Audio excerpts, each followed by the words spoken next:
అండి fish fried rice చేసుకుందామా. ముందుగా ఫిష్ ముక్కలకి అల్లం వెల్లుల్లి పేస్ట్, కారము, కొంచెం ఉప్పు కలుపుకొని మ్యారినేట్ చేసుకుని ఒక 5 మినిట్స్ పక్కన పెట్టుకోవాలి.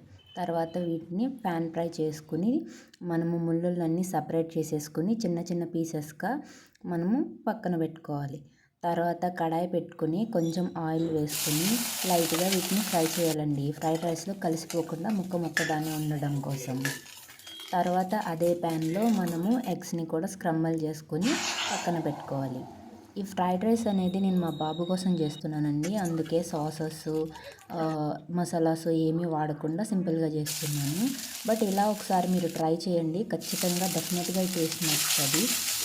ఫిష్ ఇష్టపడని పిల్లలకి ఇది చాలా బెస్ట్ వే అండి.